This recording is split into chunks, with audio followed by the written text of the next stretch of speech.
¿Cuántos días se quedan? 10 días.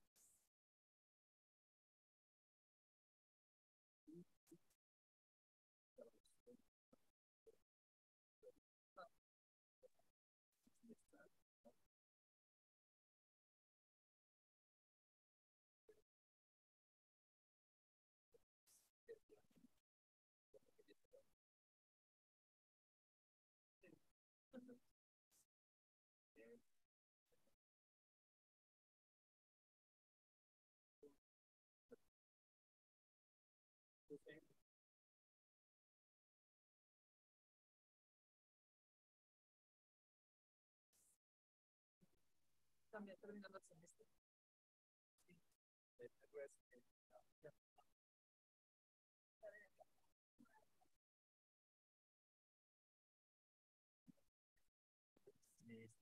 Yo creo que no. Vamos a dejar a las que van a hacer ponencia allá. Ok. Me siento todo como tribunal, pero.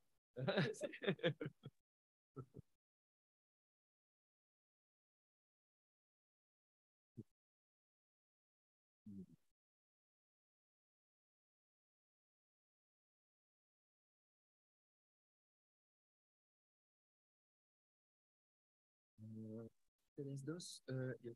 ¿Hay dos sillas? Hay una cita allá, pero la. ¿Ellas dos se sentan allá o...? Pueden también estar aquí. Ok, y nosotros... No, por ahí. Ajá, sí, yo me quedo aquí. Ok.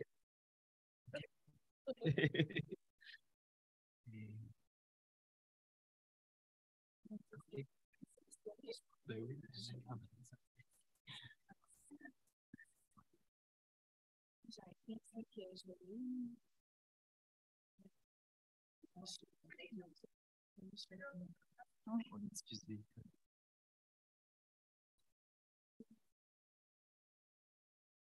Good morning. It's a pleasure to welcome the students and faculty of the Université du Québec Montréal.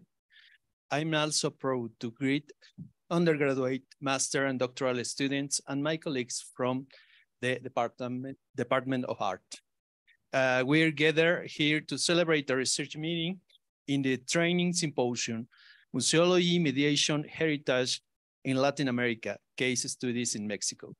I thank my colleague, Alain Caron, who will explain the objectives. I also appreciate the moderation of Sara Gabriela Vaz and the conclusions to be drawn by Valeria Sanchez-Michel and Olga Rodriguez-Bolufé. Thank you to the students who are joining us. Ibero is your home. Thank you.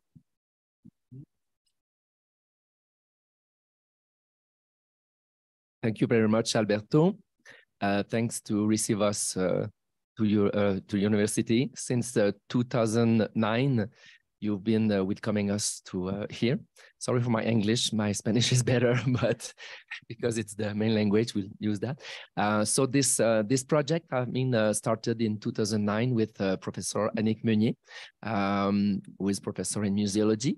I'm from urban planning. I'm an architect, so I was kind of I merged with her to do this project, and I've discovered since then many things about museology, and especially in Mexico. So we're coming back all the time because of the richness of the heritage here and the professionalism of the people that we meet, the you're so welcoming that we keep coming back. So I hope we will keep coming back for many years. So it's always a project for students of master and PhD in museology. And we always discover new things.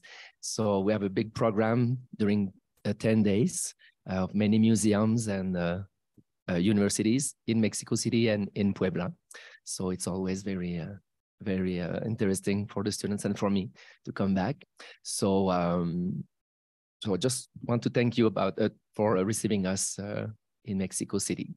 Thank you.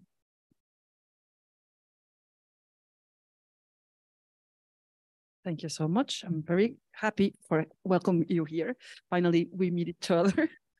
And I'm introducing now Sarah Turcotte, our first speaker.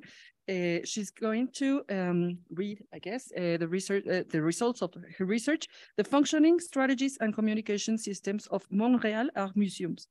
She's a PhD doctorant du programme de muséologie, médiation, patrimoine à l'Université de Québec à Montréal. I have to switch.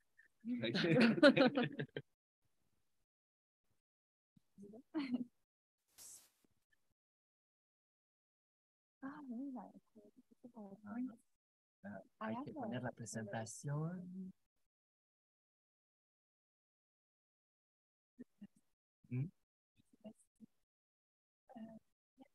Tenemos la presentación sobre la Ajá, pero ya la pasaste allá.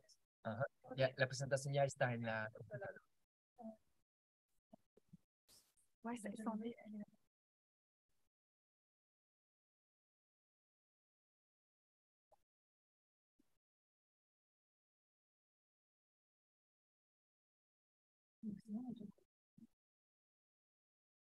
directement à la table. La caméra réaliste, par exemple, je pense. Yeah, yeah.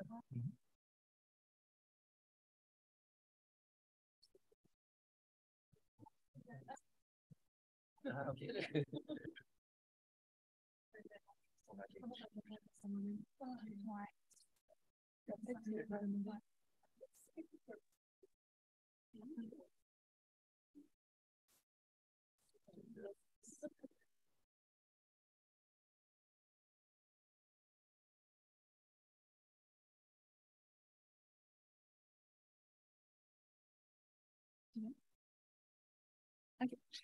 So I'm going to present you my thesis project, which is called Articulation of Scientific, Educational, and Social Missions in Montreal Art Museums Communication. So I'm interested in major art museums, and especially those that can be understood as cultural market organizations, which operate from complex communication systems that promote interaction with different audiences and strategic partners. So I will first present you the different contextual elements of my research, then the problem, and then the questions that arise from it. Also, I will introduce the theoretical tools that I use, and I will conclude by presenting my methodology.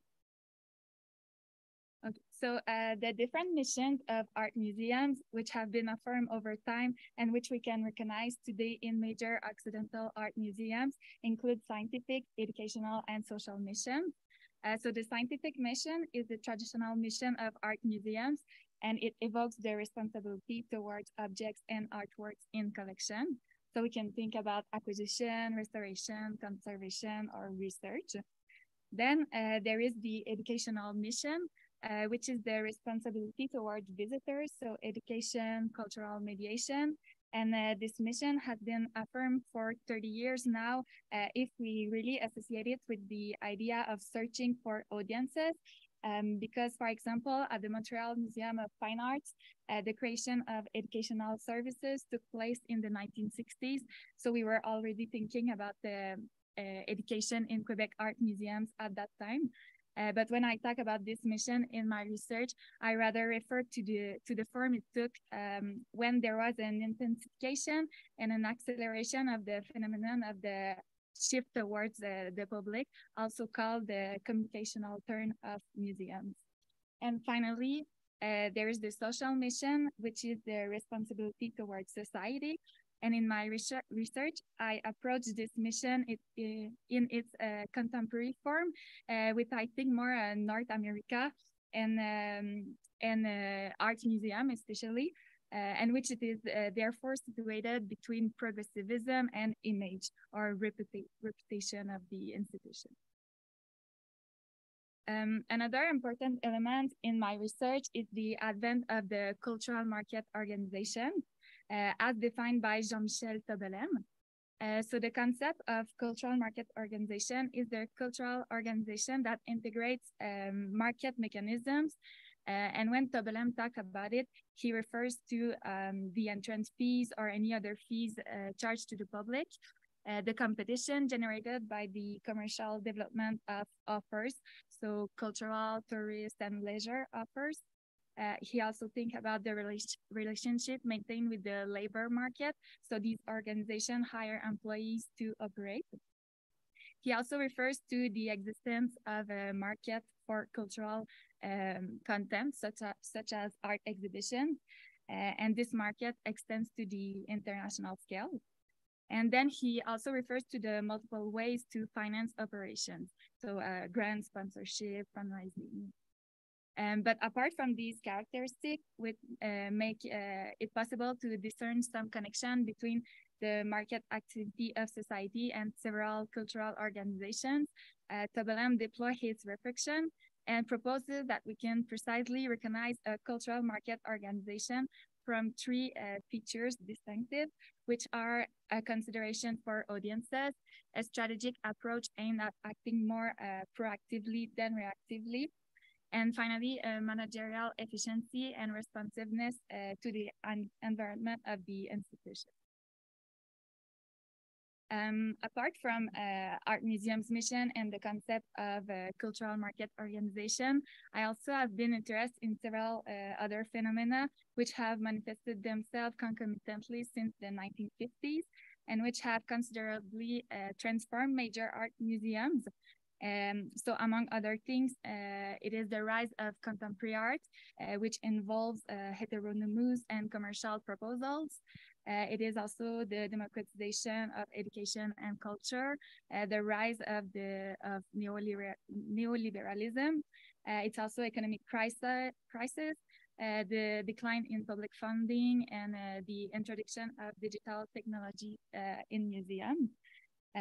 So the overview of all these phenomena allowed me to identify two parallel evolutions that are particularly interesting within my research.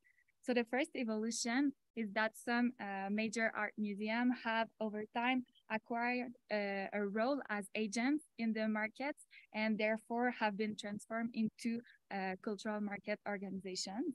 So several art museums have gradually adopted managerial ways to operate with strategic aims while facing the need for self-financing.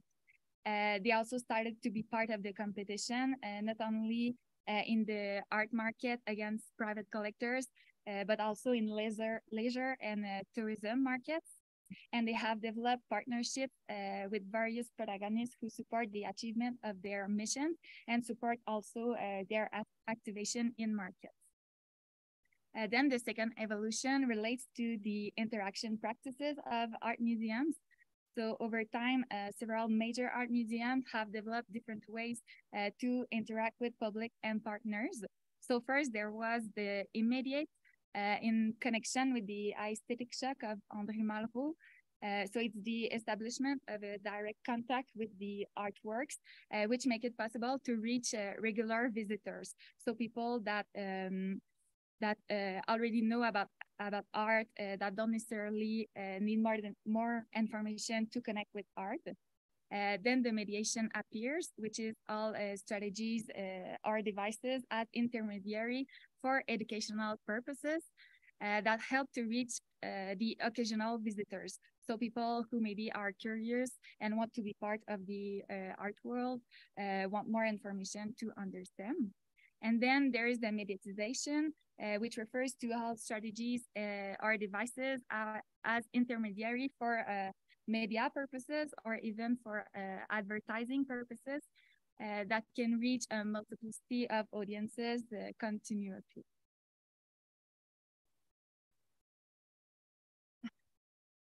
So what we can observe from the overview of this context is that several major Occidental art museums, in addition to having to maintain their traditional scientific mission, have had to face up to the last few years and even the last decades different injunctions. So their activities must be part of the cultural sector, as well as an extension of informal, formal education. Museum activities must be engaged in the community and meet the needs of a heterogeneous population. Then they must also be integrated into market and operate according to market mechanisms. And so to respond to this triple injunction, interactions with the public and partners have multiplied and intensified. And institutions have even developed a variety of tools and strategies to communicate with audiences and partners. So we can think about spectacular architecture, thematic and temporary exhibition, mediatization devices involving events, digital tools, experiences. And in Montreal, the art museums that seem to be affected by these realities are those among the largest in terms of size, attendance, or operating budget. So the Montreal Museum of Fine Arts, the Phi Foundation for Contemporary Art, and the Montreal Museum of Contemporary Art. And these are my three research fields. So from the moment when communication multiply in art museums and appears in a variety of forms, not only to fulfill the scientific, educational, and social missions, but also to activate the role of museums in markets, their economic role. Several issues can be raised, and many researchers in Europe and North America have written about it in recent years. So to give some example, Jeanneret proposes that the economic logic of museums questions the traditional idea of museum, which becomes more of a provider of content than an institution that participates in the creation of artworks or in the defense of ideas. Bishop points out that the appearance of museums have become more important than what they contain, which leaves the possibility for art to become ever more lost in gigantic post-industrial hangars. And Glichenstein considers that the eventualization of art by exhibition translates concretely into the highlighting of the exhibition setting or form to the detriment of what is shown. And finally, Octobre considers that the technocultural regime induces solitary practices at any time that can take away from benefits of a shared artistic experience. So these dynamics have often been depicted in Europe and the United States, and it is therefore interesting to observe them in Quebec art museums. So we can wonder, how do the communication strategies employed in Montreal art museums attest to their progressive affirmation as cultural market organizations? Also in recent years, several social movements have emerged and encouraged art museums to become more involved on the triple scientific, educational, and social levels to take responsibility within society, as they are grappling with all market issues that impose specific ways of operating, such as the intense mobilization of various communication strategies. So it's also interesting to ask, how do these art museums translate in their architectural proposal, their collection and exhibition, as well as in their mediation and mediatization, the articulation of their scientific, educational, and social missions? And still from a social point of view, it's also interesting to ask about which audiences and which partners are included in the production of their discourses, and how are they included. So it's interesting to deepen our understanding of the current functioning of major art museums from the study of their communication, because when we explore communication theories, we see that there is parallel with the different approaches art museums take to interact with audiences and partners in order to achieve their mission and engage in markets. So the immediate, which represent the direct contact with the artwork, the aesthetic shock, enters into relation with the models of linear communication, which aim at the emission of information from a point E to a point B, as in the classic model of communication of Shannon and Weber, or in the model of the linguist Jacobson. Mediation is rather based on circular communication models, which involves feedbacks, and which was studied in the field of cybernetics. And this form of circularity is also present in the work of the Palo Alto School. Otherwise, about the relationship between the field of communication and mediation, we can think of continuous or remote communication. So that brings us to marketing approaches and to critical theories on the digital and on communication and even on mass communications, which make it possible to raise certain issues. And going back to the work of Palo Alto School, the orchestral theory of communication is an interesting theory that allows us to identify the elements that are part of the communication system of major art museums. In fact, this theory is an analogy to the orchestra. So it says that it's a whole set of elements that causes a social phenomenon, and that in fact, any element present or even absent in a situation shapes the social phenomenon. So necessarily exhibitions, architecture, mediation, and mediatization, which are important dimensions in art museums, participate in shaping their discourse. Therefore, there are elements that are part of the museum communication system. To define my framework of analysis, I was also interested in public relations because public relations serve the communication between an organization and an audience.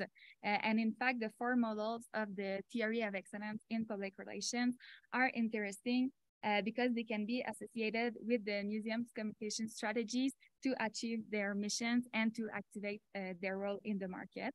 So the first model is the press agentry publicity, which assumes a one-way or linear communication and aims to highlight strictly positive aspects of the organization.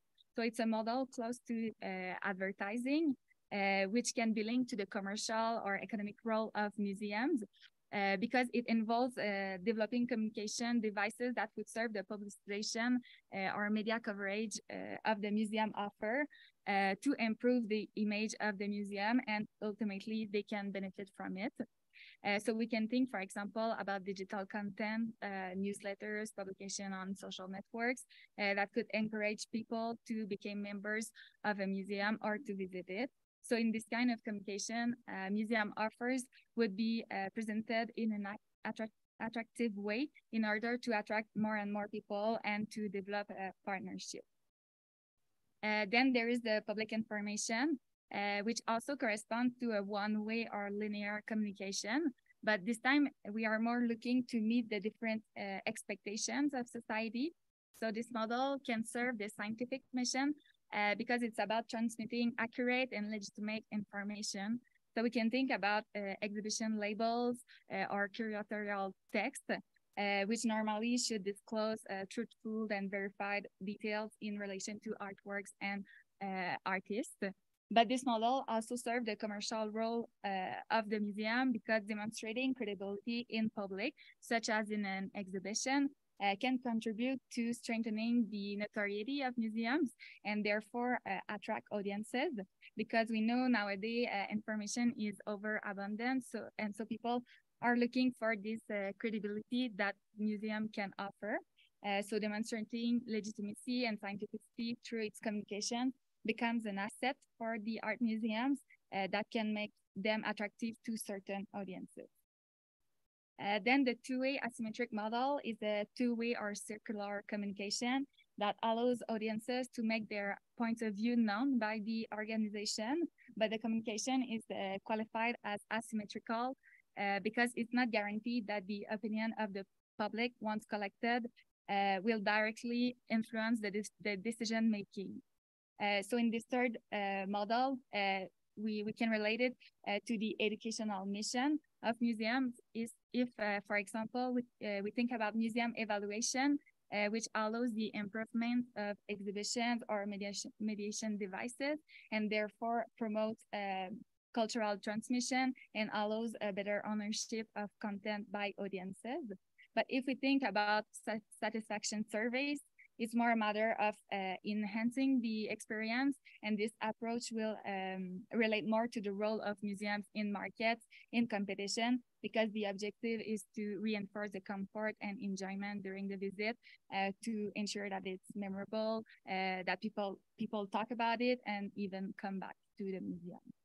And, okay. Okay. I can talk about the last model. Oh, it's not the Yes, okay. So I can conclude with the last model.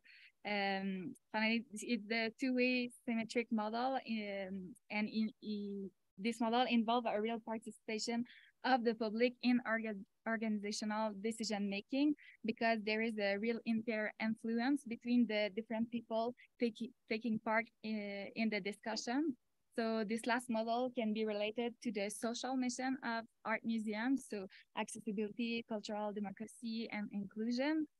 Museum teams today are called upon to develop work and communication strategies that would integrate new voices into their discourse.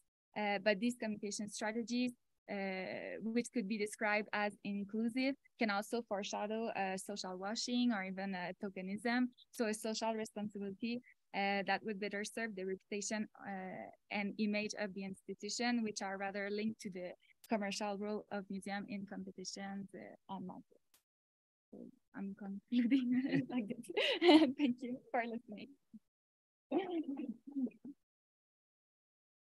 Thank you, Sarah. It's very interesting how close are our disciplines. I mean, art history and also museology, and we have completely different models of managing in here. So we can later have a conversation, of course, and later we are going to have a little space to questions and answers and so on.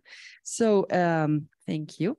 Now I'm introducing Pamela Ortiz, who is one of our smarter students, undergraduate students in our program of art history. She's not a student of a graduate program, and she also is not a student of museology, but she's going to make a huge effort to transmit this to you.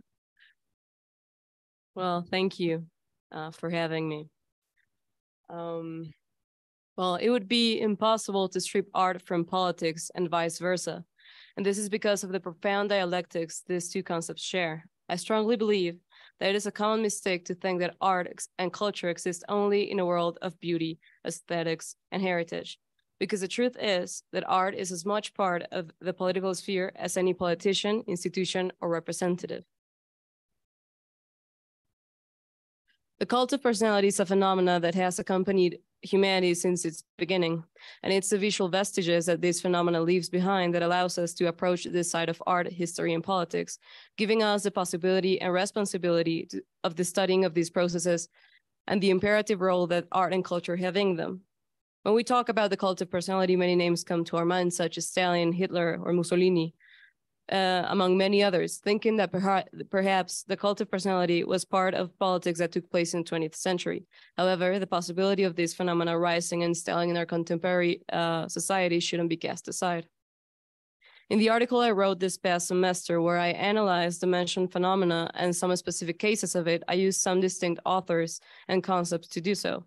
The three main concepts I would like to mention would be Max Weber's charismatic leadership, Emilio Gentile's political religion, and the notions of semiotics and analytical philosophy of Charles S. Peirce. Political scientist Bao-Min Chang has described the personality cult as, quote, the artificial elevation of the status of an authority of one man through the deliberate creation, projection, and propagation of a godlike image, unquote. This is where Gentile's thoughts around political religion come in and allow us to understand how the phenomena of the political religion can develop in a political sphere that is autonomous to the religious sphere. This is how politics and religion intertwine. The concept previously mentioned is tightly related to what Max Weber calls charismatic leadership, this being a type of dominance based on feeling. The charismatic leadership is based on the approval of the followers. Nonetheless, the leader seeks not only the mere acceptance, but rather seeks the genuine and total conviction that their exceptional characteristics will lead them to fulfill their historical, social, and/or religious mission. Here is where the boundless need for art and propaganda is born, since if the leader is abandoned by his god or exceptional qualities, it is likely that their authority will suffer or disappear as a whole. Art and propaganda become an instrument of legitimation and conviction. All this being said, when translated into the visual world, it can be analyzed through the lens that Charles Peirce gives us in his theory. With his approach, we can contrast the visual and iconological transition between the icon and the symbol, since the representation of these leaders carries a much broader sense and meaning than that of their nature as human beings. They incarnate ideas of nationalism and ideological stance. Now, you may ask yourselves, how does all that she's saying relate to a symposium that wants to tackle museology? Well, in order to answer that completely valid question, I must state that museums constitute a tremendous aid to the rise and construction of the cult of personality. I know it's a rather bold statement, but allow me to explain myself. National museums do not only serve the purpose of cultural education, but also serve the state. In the specific case of Mexico, we can clearly see how this idea comes to life. But first, in order to fully understand these statements, some contextual clarifications must be made. The current government do not only serve, the current government led by President Andrés Manuel López Obrador, who also happens to be the founder of the governing party, Morena, has established a personalist leadership style based on the president's image and discourse. Since the beginning of his political career, López Obrador has focused on the popular mobilization and the effective bond between him and the Mexican working class. He self-proclaimed his government as the fourth transformation, or Cuarta Transformación in Spanish. The past three transformations, according to López Obrador, have been first, the Mexican independence, second, the reformation of the Constitution that stated the separation between the church and the state, and third, the Mexican Revolution, meaning that the continuation of these great moments in Mexican history and politics are part of their government. The continuity in Mexican greatness has also been a part of the curatorial discourse inside the Mexican cultural institutions. The first exhibition that comes to mind when I think about the previously mentioned matter would be La Grandeza de México, which translates to Mexico's greatness. This exhibition was held by the National Museum of Anthropology for 11 months between August 2021 and September 2022. The exhibition I have just mentioned is a materialization of the sustained values by the current government, showing that Mexico has been great before and the continuation of that greatness is now.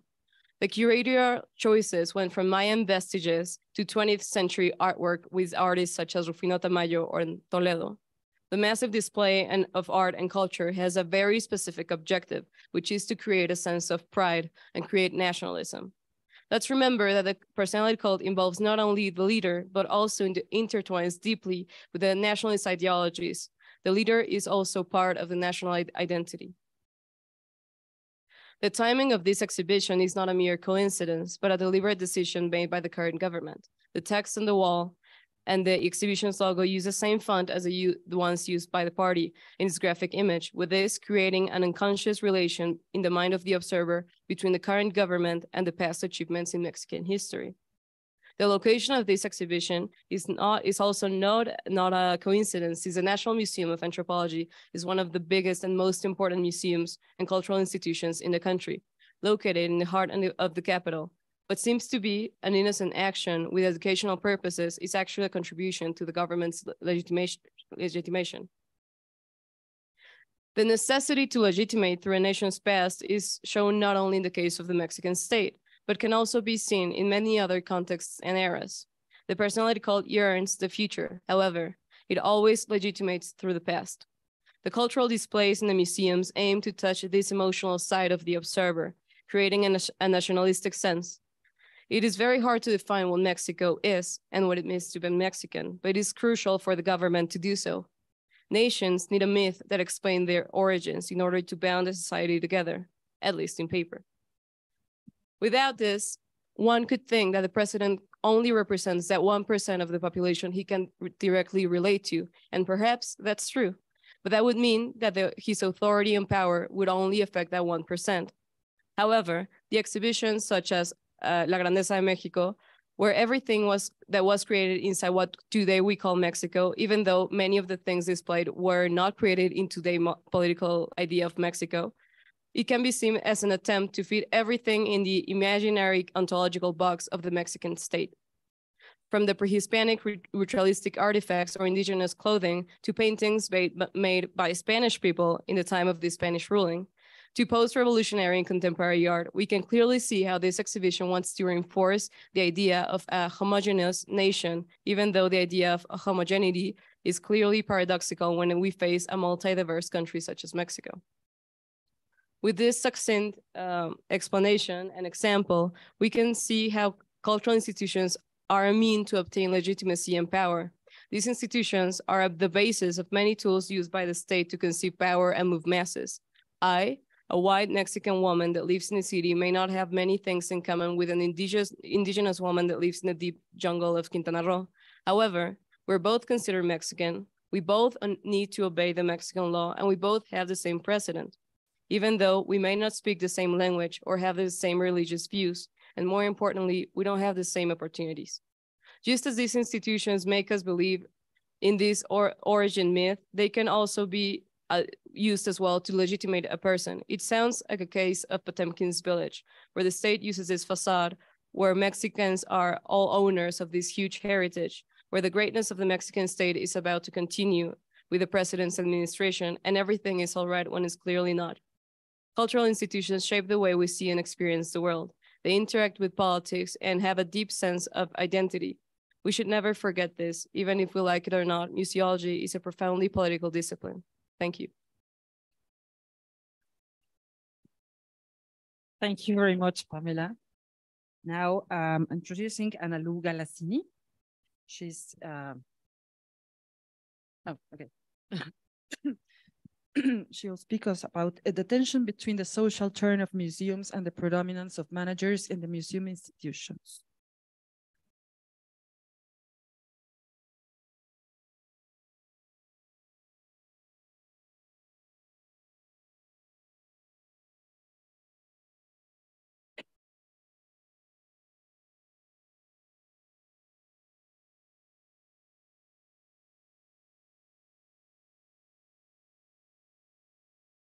Well, hello everyone. So my name is Analu Galassini. I'm really happy to be here. Thank you for welcoming me. So today I'm going to present you a communication that I named Trends in Museology. So I'm under the supervision of Ibero and Manuela Duarte Candido. And yes. So to give a bit of a context, actually I changed my subject of thesis. So I'm going to explain you why and how. So in 2018, I gave my master's thesis in museology that I've done at Université de Montréal under the supervision of Stéphane Moulin, who was a sociologist. And the name of that work was Injustice in Museum Work, a comparative study between Quebec and France. And at the same time, in 2018, at UQAM, there were a chair on governance and law of culture that just opened. So it was a great momentum to actually speak about those issues. But I arrived at my PhD in 2019. So I arrived in September. And at the same time, as you may know, there were the General Conference of ICOM, and it was it was really controversial because they wanted to switch the definition of the word museum at an international level. And actually, that event actually changed many things for my thesis. So, as you can see here, the definition of 2019 was a huge change because the previous one changed in 27, and actually they just add the word intangible heritage, and in 2019 they changed the whole shape of the definition. Actually, if you can read it, you can see that museums are not even permanent institutions anymore, they're places. So actually that changed a lot. As I told you, at an international level, not everyone was happy with that definition, so they decided to postpone it to 2022, this summer in Prague. So this definition, actually the definition that was presented in 2019 raised me a lot of questions, which are the following ones. So first I was like, so how is it possible to change to propose such a new format for a definition? And so what led to these changes? How is it possible? And also because I still have a huge interest on the museum workers, I asked myself, what will be the impacts on museum professions? So I had an intuition. So my intuition was that actually the values from the Santiago's Brain Table from 1972 maybe actually arrive in that definition from 2019. So as a reminder, so the themes that were discussed were urbanism, agriculture, technology, and education.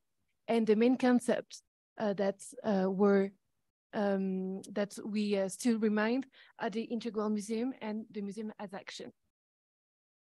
So if you put aside the definition from 2019 and the values from Santiago, yeah, you can see that you can maybe find some links. So, well, I put this intuition still in my head. And actually, the past week, I defended my PhD exam that I'm going to present you now with the following goals and the criteria. So the goal of my PhD exam, actually, to give you a bit of context, PhD exam is actually a review of the literature that surrounds your subject. So the goal was to understand the transfers of concept in museology, especially the one from the Santiago Brain Table, but not only. It's what I call trends. And so the criteria that I choose were actually a time frame from the 1960s, a section of trend, because actually, as you may know, trends are pretty large and diverse. So it was not possible for me to choose all of them. I just picked some, and also the understanding of museology at an international level. So from the 60s, actually, what you can see is that there are new dynamics concerning work, especially with what we call project-based management. Authors such as Luc Botanski and Eve Chapelot define it as a multiple of connection on a given time to make a project. And in museology, in the literature, you have also the same situation, because in the 60s, you have a new profession named project managers, and you begin to work in multidisciplinary teams, and it creates actually a new position for museum conservators. So also what it's mentioned is what we call work fragmentation. It's when you go from a task to another, but it's not only in the work field, but also in life, where you have to go maybe to one work to another if you work in different places. And in the literature in museology, you find this a lot. Actually, I gave you some books that I've read about this. For example, the Society of Museum of Quebec actually made many reports about this in the beginning of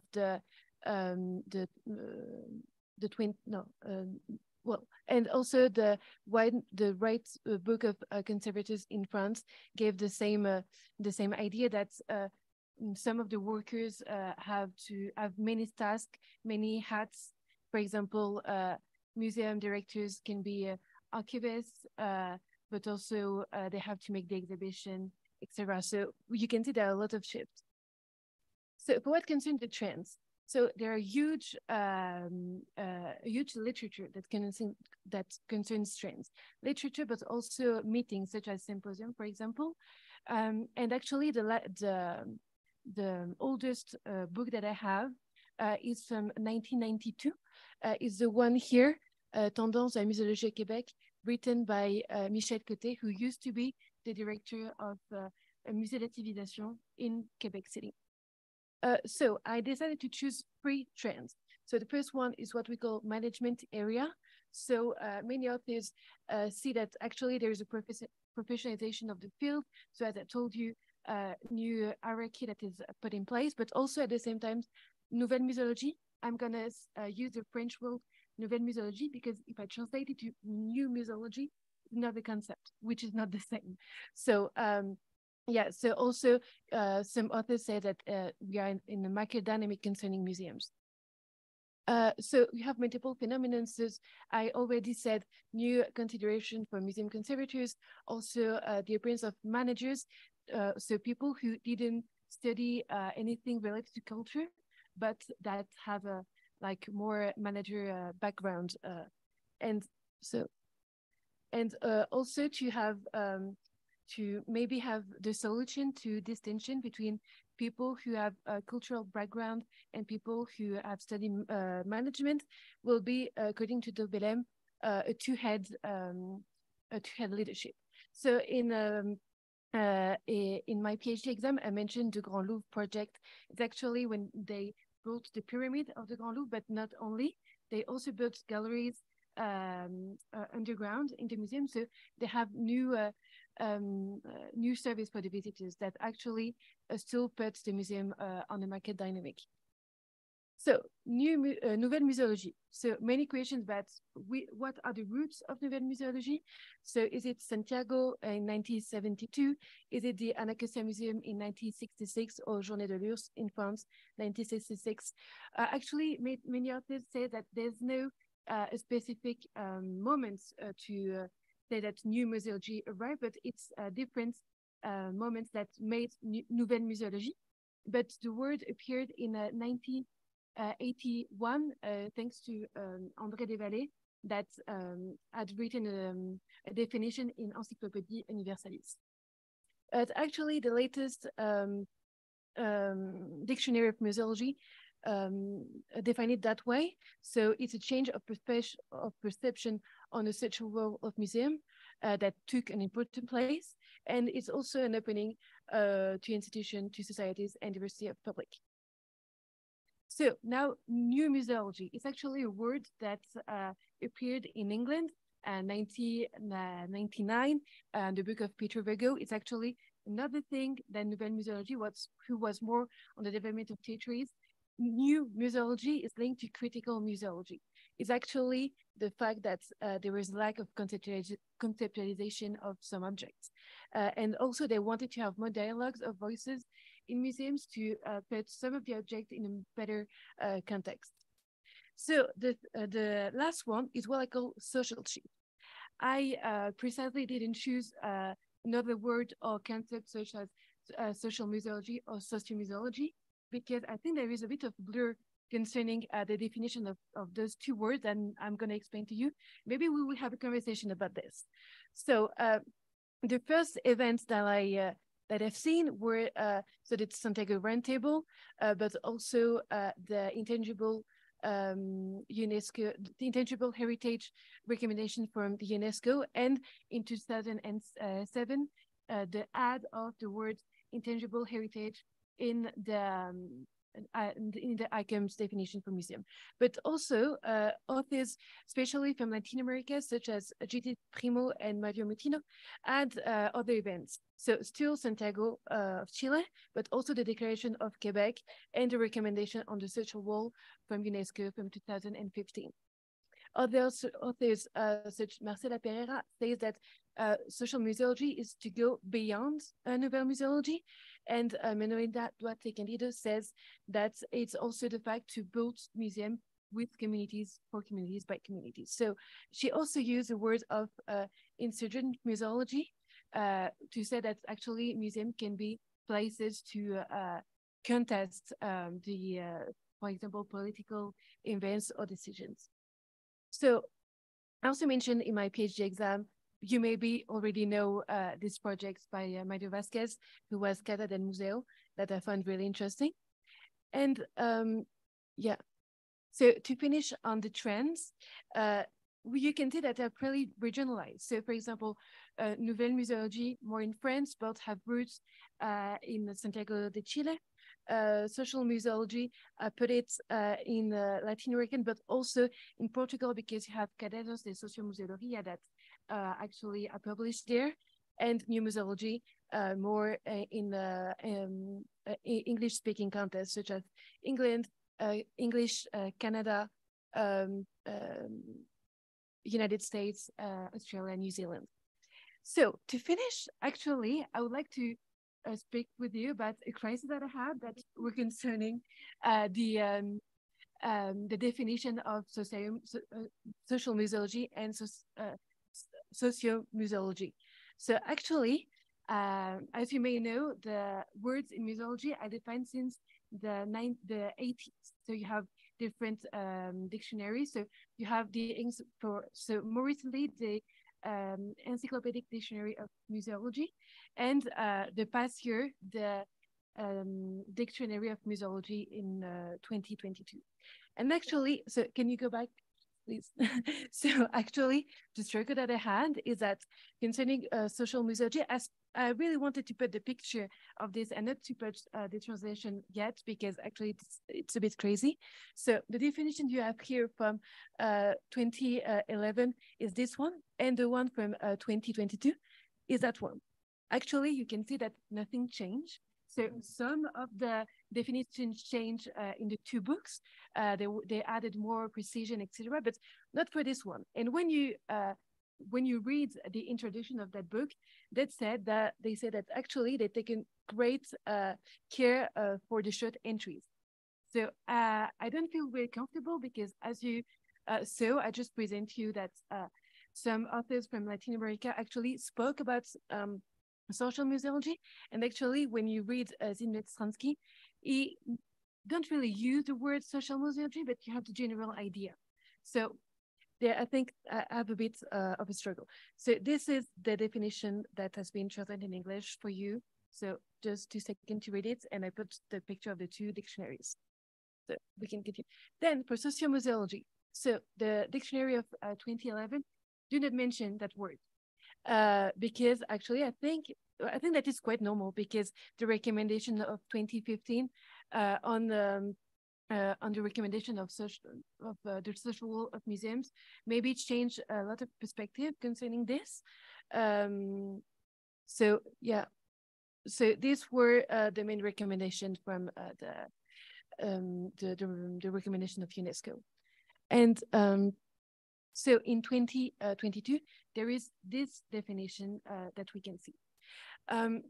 Okay, so there is a problem, because I read this definition at the end of 2022, beginning of 2023. And I've already began, before reading this, reading articles about sociomuseology and social museology.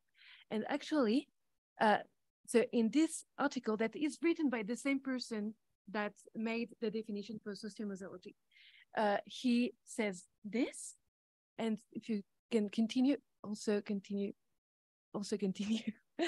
actually, the same person defines sociomuseology and sociomuseology and social museology kind of the same way. So he used the same sentence. So I think there's a blur. So I was like, is there maybe are those two words synonym? I'm not sure. So that's the reason why maybe we can have this conversation after, because you maybe read more than me about this. So yeah, those are the two sentences. And also what's made maybe also more blurred is that on the Cadernos of Museología, which actually this is it's the first one. So you can see that it says museología social or sociomuseología. So I'm like, so even for the person who wants to define it, they don't really agree on which words should they use. So I'm a bit lost, and that's the reason why I'm like. But also, well, if after the presentation we can have discussion about this, it will be really my pleasure. So yeah, so this last one is really please.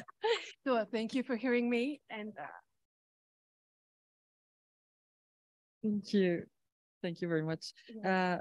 Now we're calling Maria Arriola Font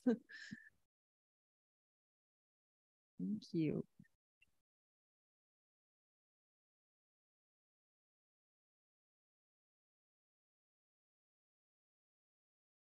Maria is one of our students of our program in art studies, and she's going to defend her thesis very soon. And it's master degree, and she's talking about the National Museum of Anthropology.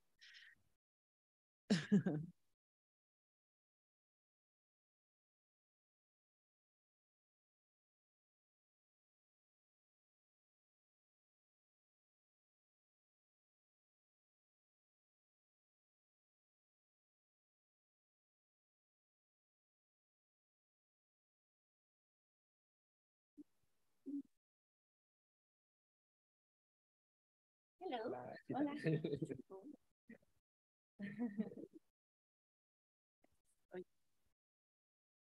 ¿O me paso acá? Ay, no sé, aquí está bien. ¿Sí? ¿Aquí estoy bien? ¿O me paso acá? No, ok. No, porque el micrófono, ¿verdad?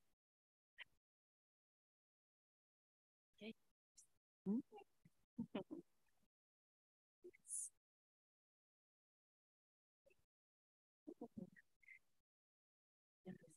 Okay. So hello, good morning, everybody. My name is Maria Riola.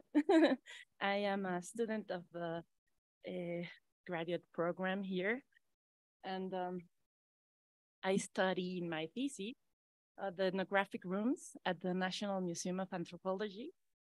I have a little something written down, but please, if it's too boring, please interrupt me at any time.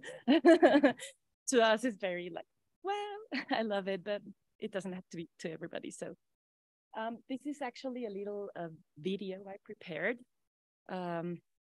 It's the ethnographic rooms as they were at least 2 years ago, because right now they are in restoration and renovation. So I'll begin. It's about the ethnographic rooms at the National Museum of Anthropology, specifically the representation that's made of the originary cultures or indigenous cultures, right? Okay, so here goes. The National Museum of Anthropology is divided in two large exhibition areas. The first, on the ground floor, the archaeological, sorry, here, better, thank you. Okay, on the ground floor, the archaeological rooms, where the archaeological legacy of the Mesoamerican people is displayed, and the second, the ethnographic rooms on the upper floor, where some of the characteristics, elements of indigenous people in their current situation are shown. This division aims to trace a narrative continuity of the peoples of the past with those of the present. The 11 ethnographic rooms, better known as the upstairs rooms, show through dioramas, mannequins, informative plates, showcases filled with objects and more, the elements of the daily life of the native communities of the country.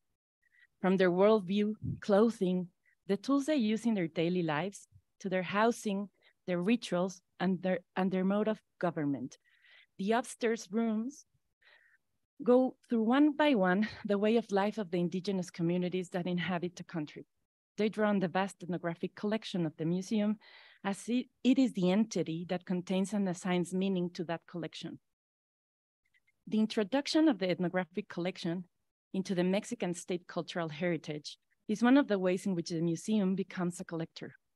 One of the ideas that has nurtured my research is the one proposed by Ana Garduño, who states that the collector is, and I quote, the subject who classifies his collection, taxonomizes it, assigns categories to it, and it gives a specific meaning, acquiring identity through it. In this sense, every collector is a creator. According to this thesis, the museum is the entity that assigns meaning to the collection, and through this acquires an identity, becoming a creator. It creates. It is clear that the ethnographic collection is endowed with meanings, and that these were determined to be part of the national narrative process according to a political, social, and cultural agenda. Hence, the museum became a hegemonic discursive creator.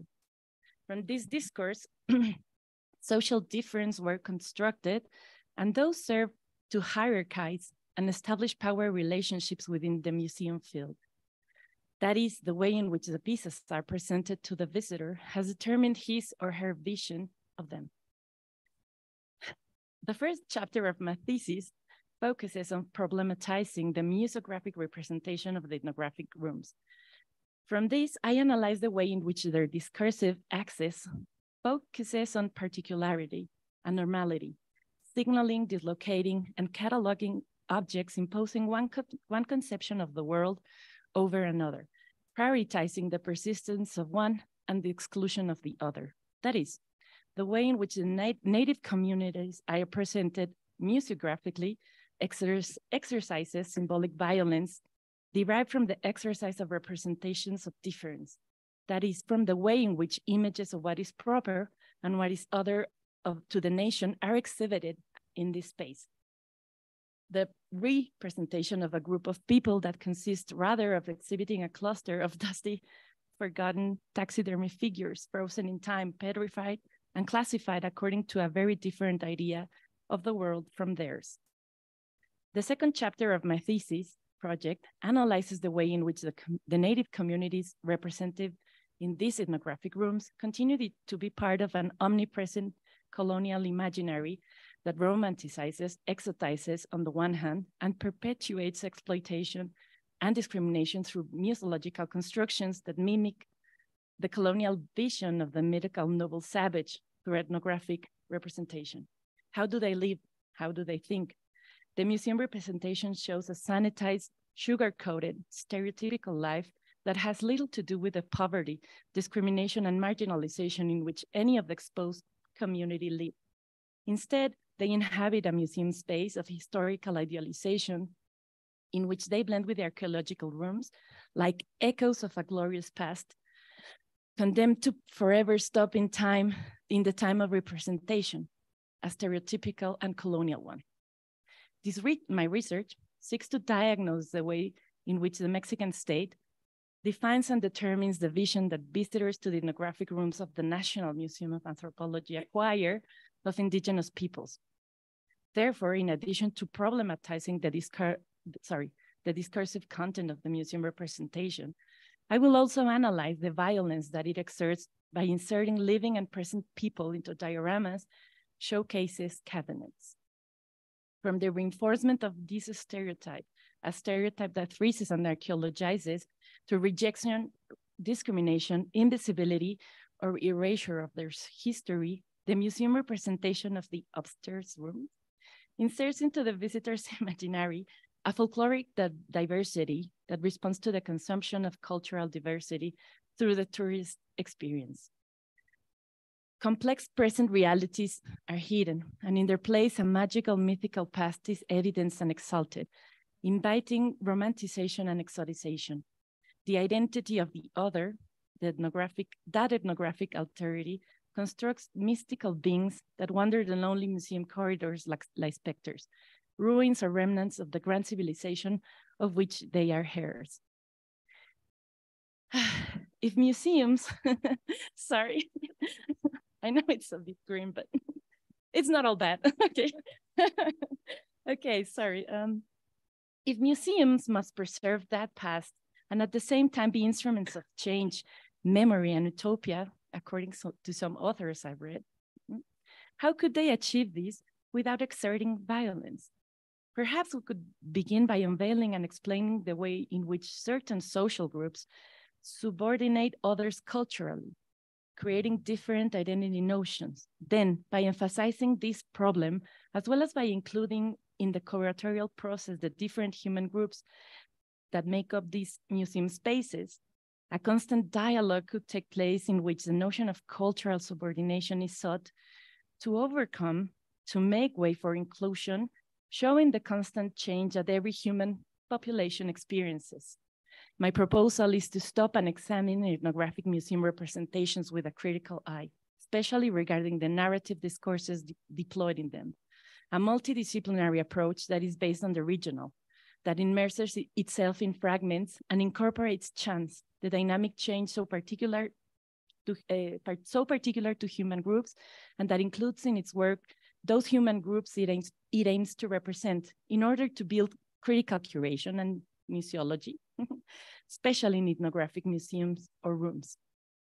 Once my approach has been traced, the next step is to continue deepening based on the theoretical proposals of Amibaba and Stuart Hall, authors with a critical perspective around the configuration of reality of bodies subjected to prejudice, control, or invisibility. They help me delineate my analysis and problematize around representation and museum dilemmas. In the curatorial field, it will be necessary to continue searching for alternatives on how the presence of groups and communities can or cannot fit within a museum room. It is urgent to discuss the space of presentation and representation where the actors are participants in their narrative, and what seems most important to address, whether groups should have their own identity card within the representation that alludes to them, or whether they should be pieces of the concert that the Western taxonomy has prevailed until today executes. Thank you very much. Thank you very much, Maria. I think in the question and answer session, we're gonna have so many questions regarding the social turn of museology and the social museology and the actual mission of the museum, whether it's in the state or if it's a private one. So yeah, very interesting. Now, our last speaker would be Lisette Armenta. She's the current director of the Museo de las Vizcaínas, and she's also our student in the PhD program of History and Critical Theory of Art. Okay. Explain what is your museum? Maybe to Yes, yeah. Art Center. Yeah. And visit this. Yeah.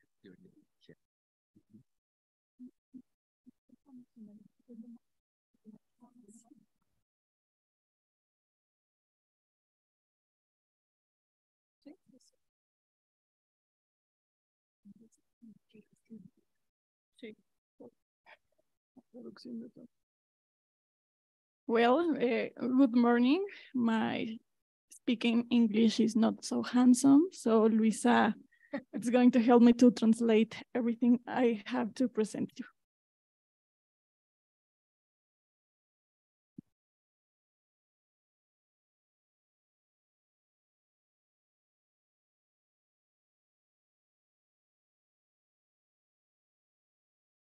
Not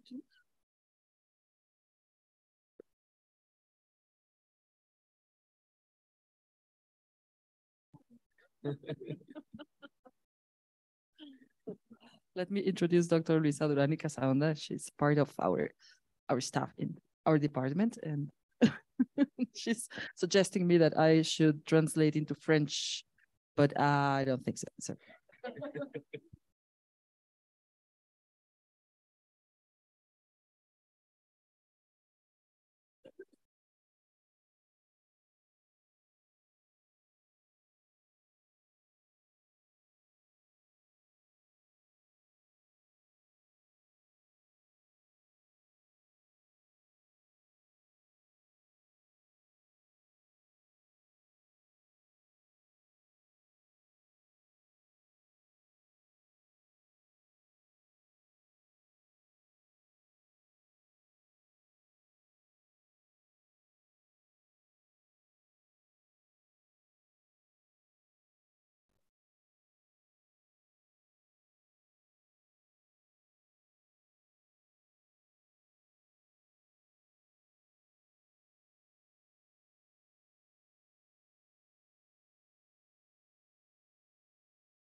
Bien, pues yo soy egresada del programa de maestría de esta universidad en estudios de arte y actualmente soy estudiante del doctorado en Historia y Teoría Crítica del Arte, pero bueno, ya que este coloquio es sobre museología, les voy a platicar un poco sobre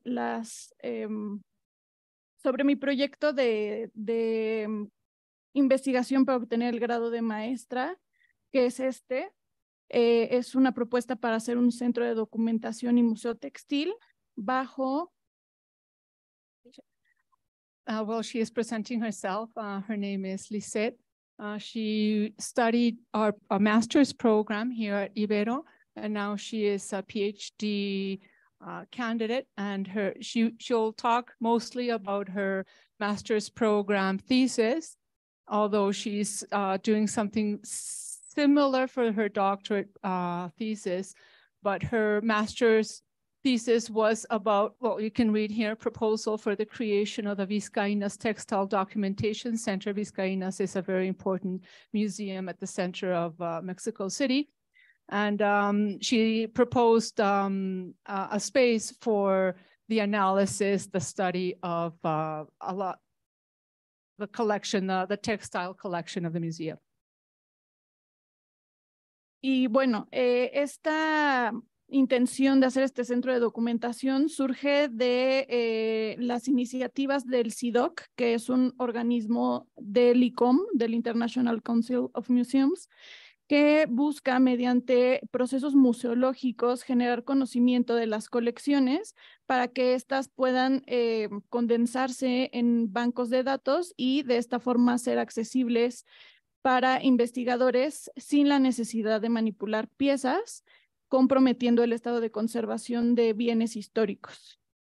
The whole project was based on a series of its legislating movements to provide a protection of the collection through these spaces. And these objects would be put online as well so that they could be analyzed not only physically, but obviously digitally. And so that they wouldn't, investigators or people who are analyzing and studying these objects wouldn't have to touch them or have to be close to these objects because they're very delicate. So this is part of the whole project, establishing a space where people can analyze these objects online or maybe physically. Y este proyecto ya lleva años en funcionamiento y también ha involucrado a estudiantes de la licenciatura de Historia del Arte de la Ibero, porque nos han apoyado con la documentación de estas piezas, haciendo el registro de los datos más básicos hasta datos ya muy especializados como avalúos. Y la información generada ha estado a disposición de especialistas alrededor del mundo, justo en el periodo de la pandemia, en el que ya podían consultar la información generada por estudiantes de la Ibero. This project was not only organized by the museum, but also by Ibero. And a lot of students from the bachelor's program were invited to do the the technical aspects of the collection. And now with the pandemic and obviously after, this whole collection is online and anybody could consult it. Bueno, y ahora para entrar un poco más en materia y cómo estos objetos se ha logrado el objetivo de que sean considerados estos textiles documentos, pues les presentaré mi proyecto de investigación del doctorado, que es la enseñanza de las artes textiles para alcanzar la modernización nacional mediante el estudio del Colegio de San Ignacio de Loyola Vizcaínas, sus alumnas y profesoras entre 1876 y 1936 en el arte mexicano. Because of the formation of this digital collection, she is able now to process some of the information, and this is her PhD proposal for a thesis, obviously, the teaching of the textile arts and media, and I'm sure you can read the rest. Bien. Bueno, ¿qué es el Colegio de San Ignacio de Loyola Vizcaínas? Es una institución que fue fundada en el siglo XVIII por personas que se fijaron en el virreinato de la Nueva España desde el siglo XVII, pero para el año de 1767 entra en funciones hasta el día de hoy y se encuentra en el centro histórico de la Ciudad de México. She's just giving a general history of the school. Our Colegio de San Ignacio is still located at the center of the city, and it was active as a school from the year 1767 to the present day. Y para comprender cuáles son estos objetos documentales textiles, es necesario remontarnos a los orígenes educativos de esta institución, en el que en la clase de primeras letras aprendían a leer y escribir, en cuentas estudiaban la aritmética básica, doctrina cristiana, música y lo más importante para esta investigación, el bordado, como una de las artes mujeriles que iban a dotar de conocimientos a las colegialas para tener un modelo de supervivencia en las diferentes etapas de la historia que ha atravesado el colegio. Hasta mediados del siglo XX. Okay, so up to the mid-20th century, this was always a school for girls, and these are some of the subjects that were taught. The most important for these is the last one, embroidery, where they would teach the girls how to sew, how to bordar. I don't know, bordar. I'm so sorry. I don't sew. No, it's not sew. It's knit and other arts. Thank you, Pamela. You should be sitting here. But anyway, her thesis is about the work that was done with embroidery. Bien, esta es el tipo de pieza con la que empezaban a ejercitar su mano. Estas piezas son los dechados o samplers, donde en una tela quizá pues bastante corriente, de segunda mano, se ejecutaban las primeras puntadas con igualmente hilos muy gruesos o estambres para ir practicando letras, animales, números y algunos elementos florales. This is just an example of what the little girls would start doing. All the material is second-hand or second degraded material. It would be very cheap textiles so that they could exercise with them. Y a lo largo de los años en su formación, alrededor de 6 o 7 niveles de aprendizaje del bordado, iban accediendo a materiales mucho más finos y de mayor lujo, como los hilos metálicos de oro, plata y algunos hilos que se llaman chenilé, que son aterciopelados, hasta alcanzar a construir obras de esta categoría.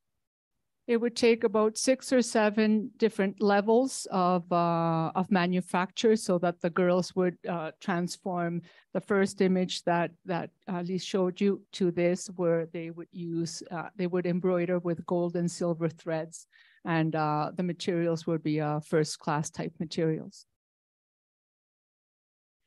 Y el grado de maestría que alcanzaban les permitía ejecutar piezas como esta, que es un bordado hecho con sedas matizadas, que representa un barco de velas y de vapor. Y bueno, al ser un colegio privilegiado por el régimen del Porfiriato, que fue un presidente muy apegado a vizcaínas, seleccionó piezas de bordado de estas estudiantes para enviarlas como parte de los pabellones de México en las exposiciones universales. Y este en particular participó en la Exposición Universal de Filadelfia en 1876, ganando primer lugar en la categoría de bordado matizado. During the presidency of Porfirio Diaz, which was the end of the 19th century, the beginning of the 20th, Porfirio Diaz was very close to this school, and he asked a few students to take some of their samples to the fair in Philadelphia in 1876, and one of them is this example, which won first prize. Y no solo a nivel internacional tuvieron proyección esta clase de piezas, también dentro de la institución se les otorgaba la categoría de arte e incluso se hacían exposiciones locales con ellas. Estas imágenes son tomadas de El Mundo Ilustrado, una publicación que también estuvo presente durante el Porfiriato, y pues con esto podemos ver el alto valor que se tenía del trabajo de las agujas de las mujeres. During the same presidency, around the year 1907, these objects were considered works of art, and they were exhibited in various places throughout the city, and they enjoyed great popularity. Uno de los artículos de esta publicación, El Mundo Ilustrado, muestra en un artículo llamado Las labores mujeriles, una nota muy interesante que te lo voy a... ¿Está? Sí. También te la viste. Ah, ¿quieres que te la traduzca? Ok. ¿Es lo que pasaron en la revista? Sí. Okay, so in 1909, a very famous or popular magazine in Mexico, The Illustrated World, said something about one of these pieces. I have to, okay, translate.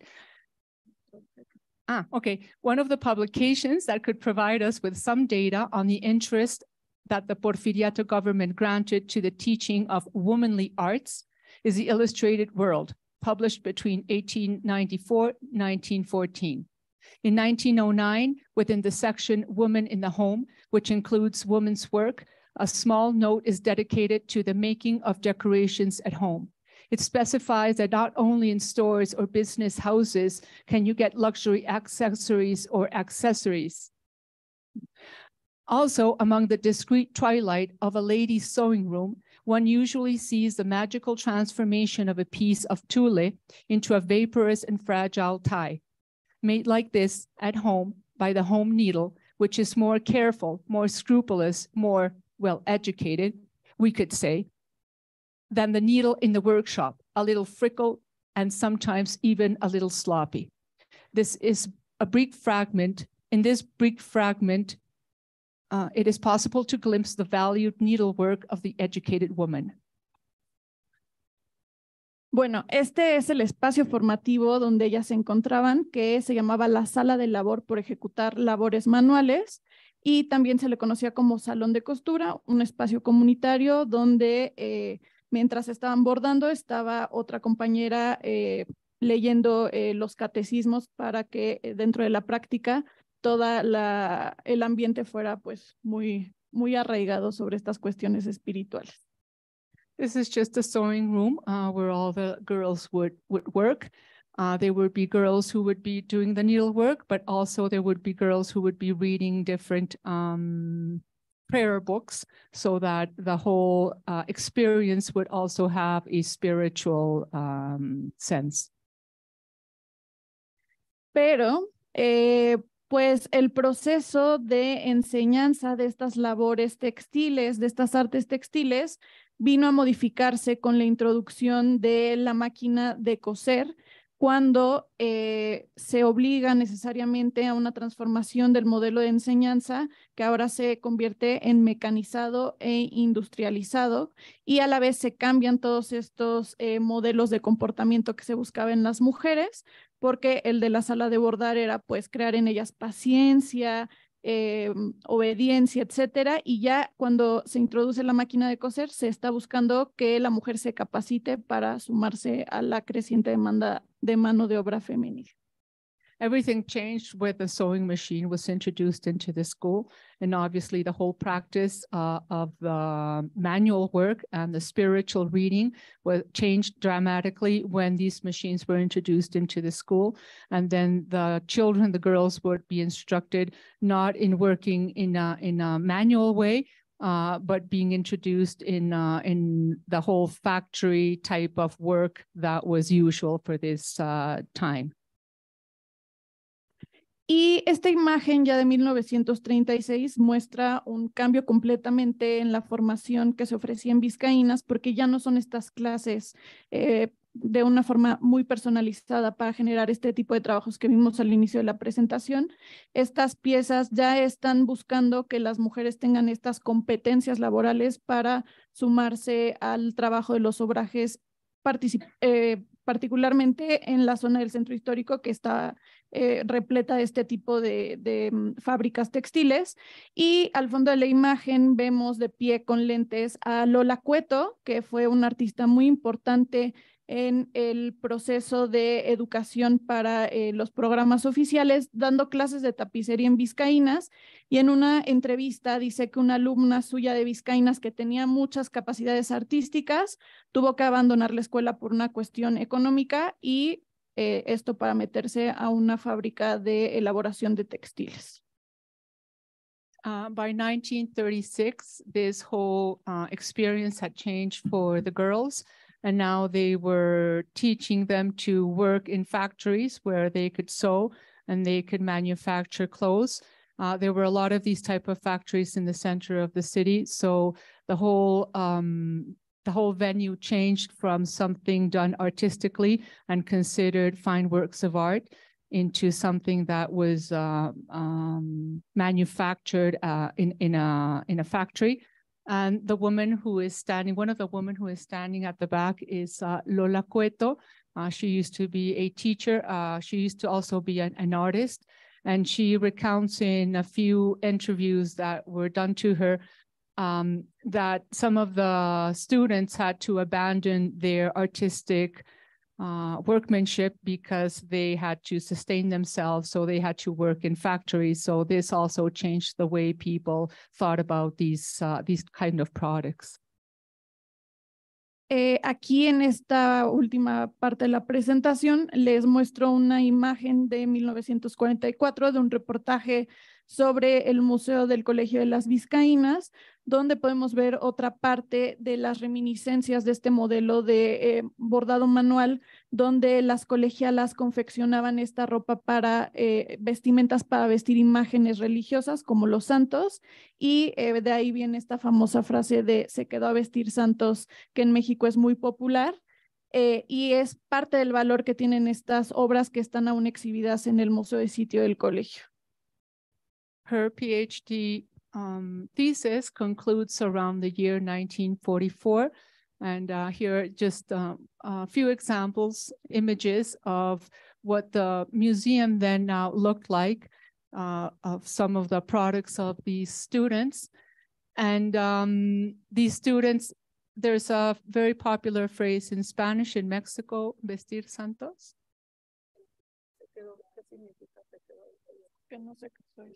Oh, okay, so what it means is that some of these women never married, and they dedicated themselves into producing clothes for the priests and for the school, and basically that's how this whole trajectory of embroidery finished for a lot of these girls. Y la investigación va en el segundo semestre de 8, entonces bueno. Eso es lo que les quería platicar esta mañana. And this is just, she's just finished her second semester there. She's got a few more, about 8 more. So this is just the beginning of her investigation. She says, thank you.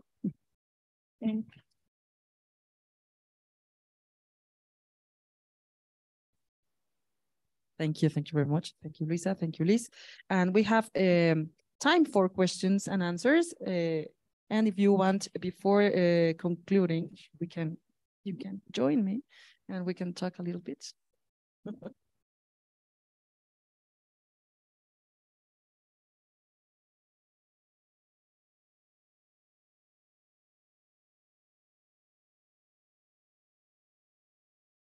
So, maybe we can start with something that for me is really interesting. Okay. Because when we start to prepare all the speakers and all the lectures that just we listened, at the beginning it sounds to me that they are really independent one each other.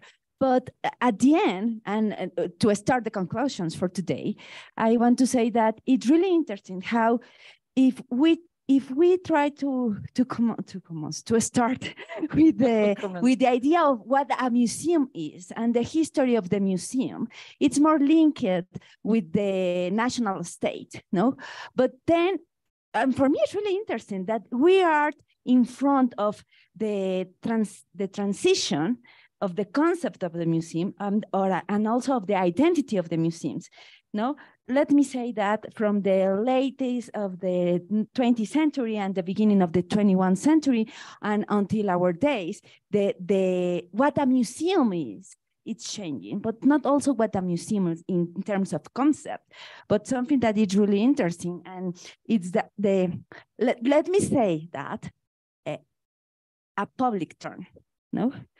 And for me, is that really interesting. I know that you don't know that, but Sarah, maybe from her perspective and experience, because she was the director of 2 national museums here in Mexico City, she can speak more about this. But for me, it's really interesting how we change from how these cultural institutions are linked with that project of national states, and now with a project not only with the public, but how they can be more linked with community, maybe?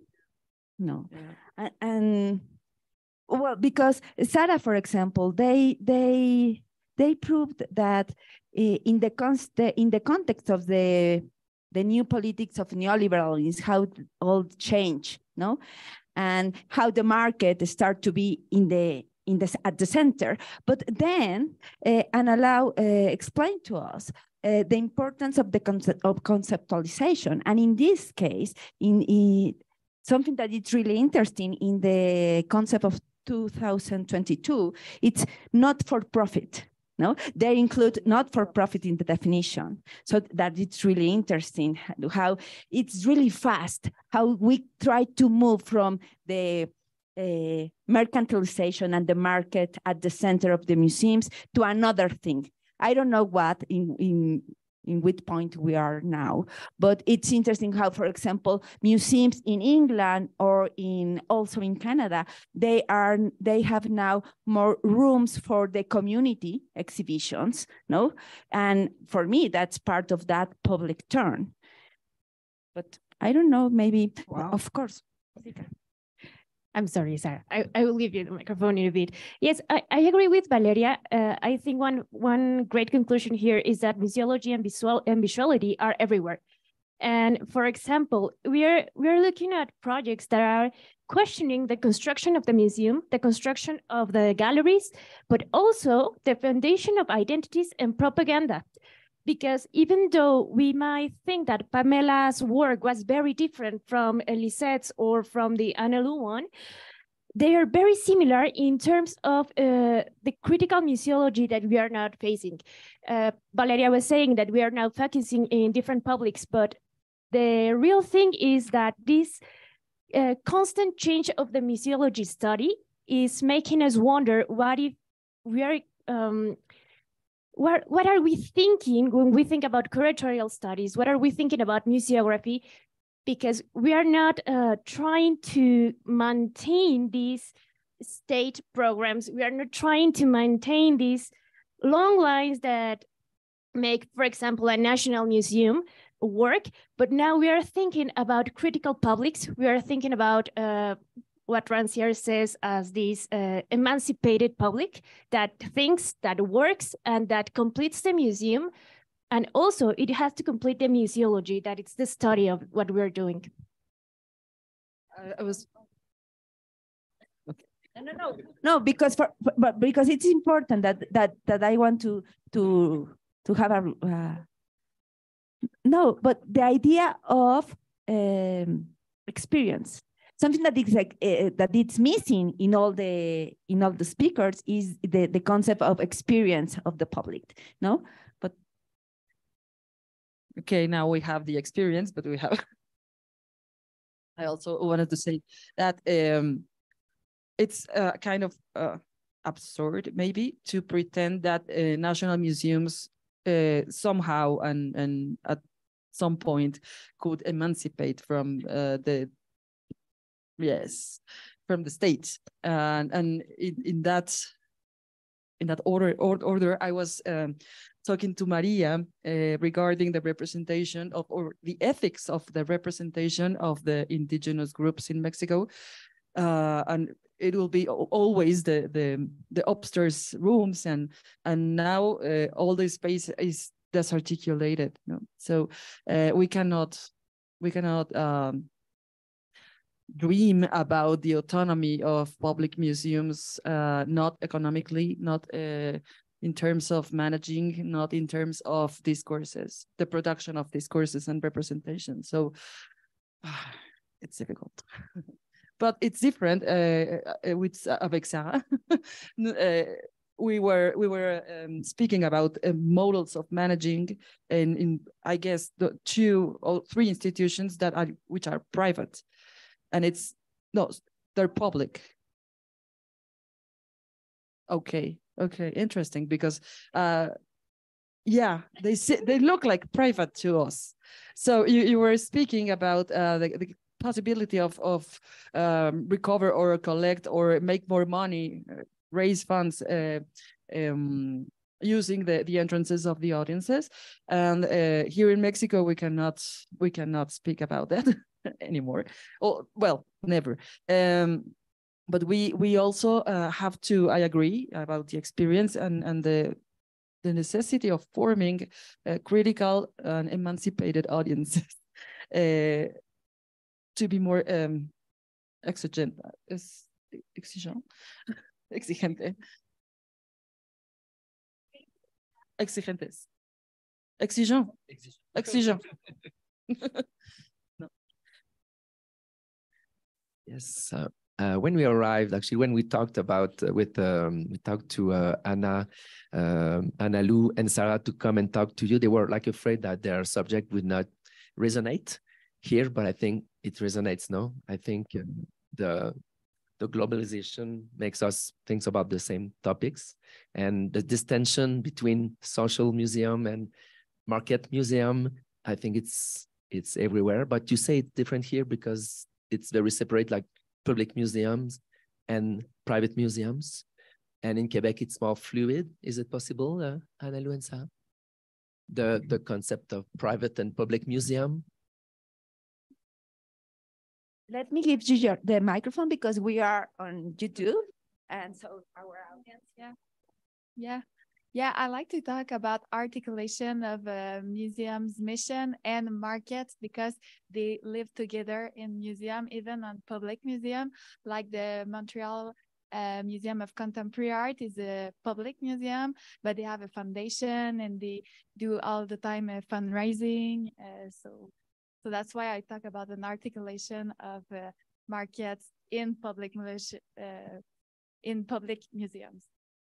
Because in Mexico, private museums are only founded by the owner of the museum, and public museum by the state. In the case of MUNAL, National Museum of Art, they have both, no, isn't it? Yes, I just worked in 2 museums. One of those belongs to INBAP and the Fine Arts Institute, and it has, I don't know nowadays, but it had 50 and 50 in the beginning. Yes. Budget, one from private.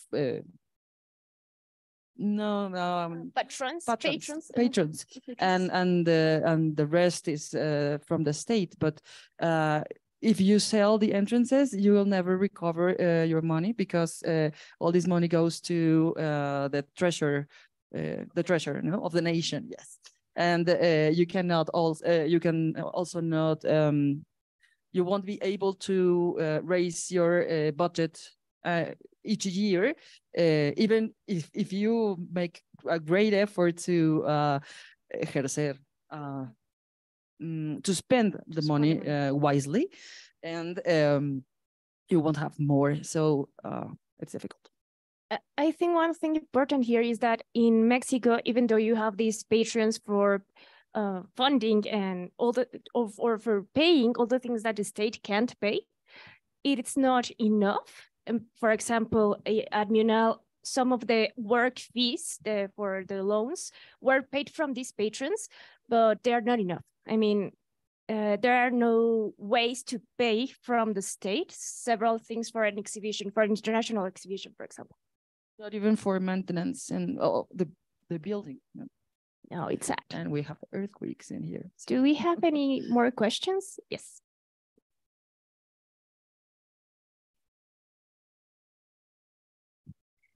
Thank you. So this could be for Pamela or for Maria or any of you who are from here, los que son de aquí.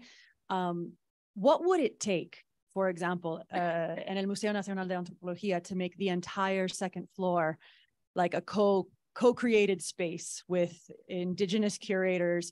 Like some of them would lend themselves really well. Like Oaxaca, you could just be like, okay, people from Oaxaca, just right upstairs, here's what los Oaxaqueños are dealing with today. And maybe not for Los Mayos, but you could maybe put like people from the Yucatan, you know, just upstairs from that, and really have something where you've got that the voices of the communities and talking about salient issues. So is that an ideological problem? Is that a budgetary problem? Like, would the directors even be interested in that? Puedo repetirlo en español o en francés si queréis. I think it's a matter of interest. No, Maria's not here anymore. I'm sorry, but Pamela can speak, of course. And spoiler alert, I think it's the last thing you just mentioned about interest of the directors. Well, I don't know how prepared I can be for that question, considering that I actually research Soviet propaganda. But one thing that I can think about is I think the root of this problem goes way beyond the museum and the institution. It's a problem that is born from the mere sense that some people do not believe that we're all equal. It's actually a thing of racism. It's a thing that has divided this country and many other countries in all of the world, especially Latin America. I think we have in Latin America, we face this big scar that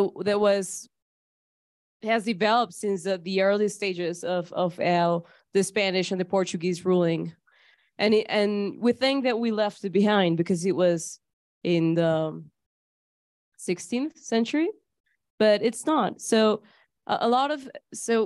society has developed in some way where, of course, people like us that live in the city that have some physical characteristics are privileged.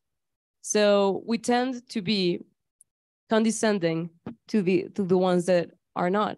And that reflects directly in the museum, because museums and art and culture is just an extension of who we are as a society. So if we are racist on the very base of our nature, cultural institutions will reflect so. And that's what happens in National Museum of Anthropology. We think that it's this big institution that symbolizes culture and all-knowing power, and we think we know, but we actually don't. And what happens is that we have the top floor filled with indigenous clothing and stuff, like if it was a zoo, like if there were animals. And I think, well, a way to solve it, I do not know how. I haven't worked in a museum. As I said, it's not my topic. It's not something that I research, but I think the solution for this goes beyond any program that we can do, because it's something that has to be changed from our minds. Because programs that we do, and educational programs for museology, can work only from a certain point out, but maybe it will not change the center if we're not doing this necessary, imperative work. Let me add something. I don't know if I'm going to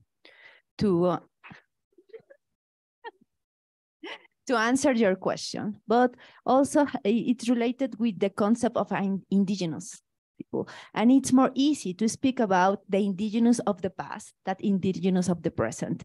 That is more complicated and that in a museum also have a double complication, no? For example, something that is really interesting is that in the National Museum of Anthropology, it's the most visited museum in our country by far, because each year it reaches 3 million people per year.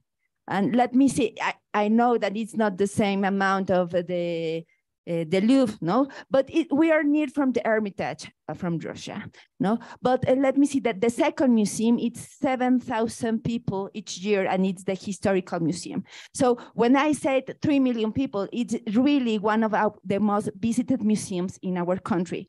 But if you ask if the people goes to upstairs to see the ethnological part, never goes.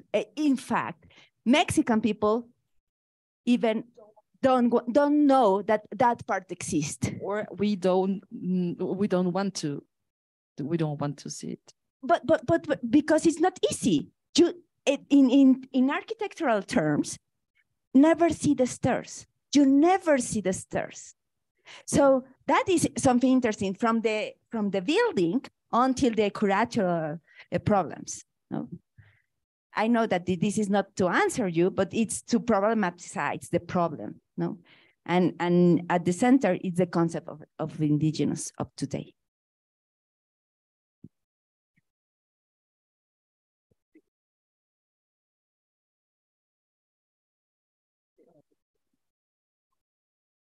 Yes, so to continue on this discussion, I think it's really interesting because in everything that I've read about the Anthropology Museum is that it was a state-of-the-art museum.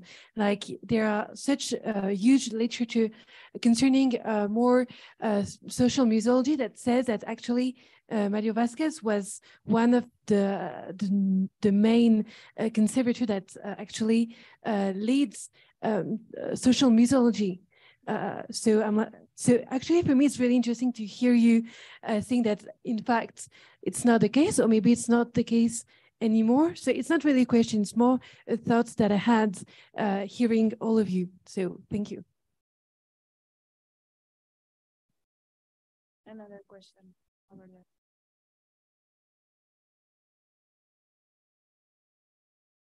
Yeah, hi everybody. My name is Fadila Mehdi.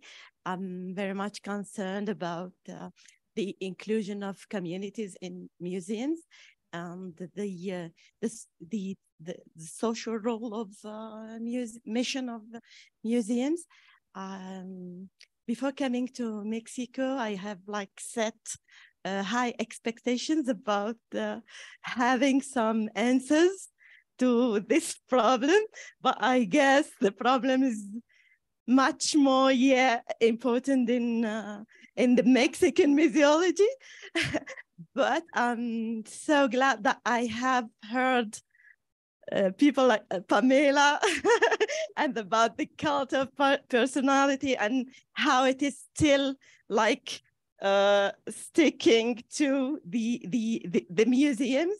And I have just, I may think that people like Pamela and all of you are like contributing to change this mindset, and this racist mindset.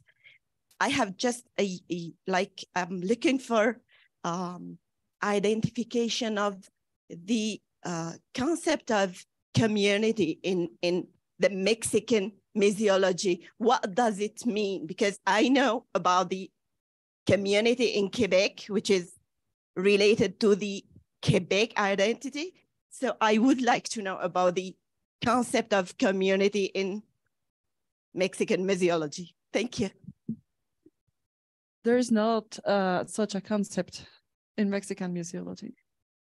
So it's very sad because we don't have this kind of approach to our diversity.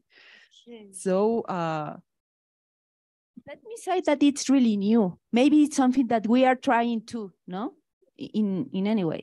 Because, for example, you have the extraordinary work of Alain Gagnon, no, Alain Gagnon that think about the communitarism, no.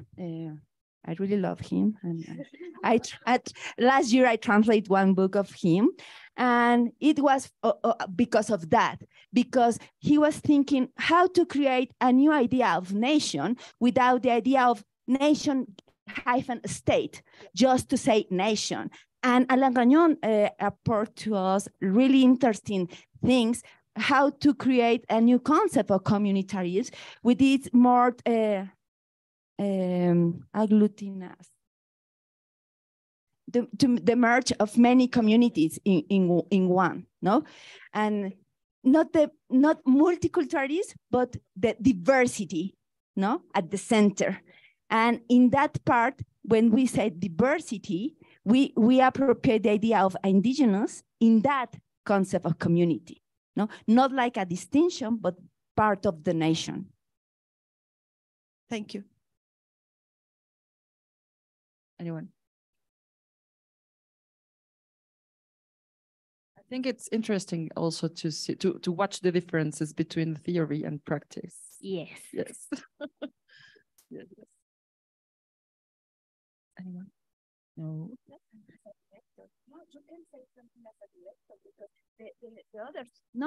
No, I'm just thinking that it's really interesting how and following an allowed reflection, no, that it's not the same theory versus reality versus how to management in the daily life as a direct. Yeah, and also how to teach about museology, about exhibition, thinking about both parts, like how to make a correct practice, but also how to make a good theory of it. Yeah, it's very I also difficult. have to solve problems with basically nothing, and yeah, and the unions. And the unions. Yeah, it's interesting. So I think we're done. I think we're done. It was nice. Bueno, la última palabra. Muchísimas gracias por recibirnos. Thanks a lot for having us here today. And I saw the cultural impact of museum, and the identity is very important. In Quebec, we manage also some identity, not problems, but with more people coming to Canada, it's changing the demographics, and also in Quebec, we have some discussion about what is to be a Quebecois now. So I think it's universal, and we have to keep thinking about that. And but I see, even if there is lots of inequality, there is lots of people in Mexico who want things to change. And thanks for working for that change. Thank you. Thank you.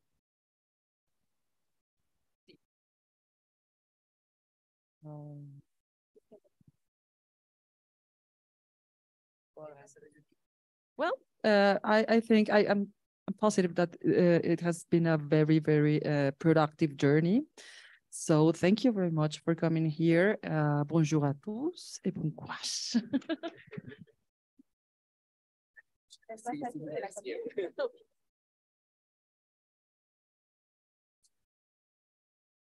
possible for us to eat at the cafeteria? Yes, let's see. Yes. I think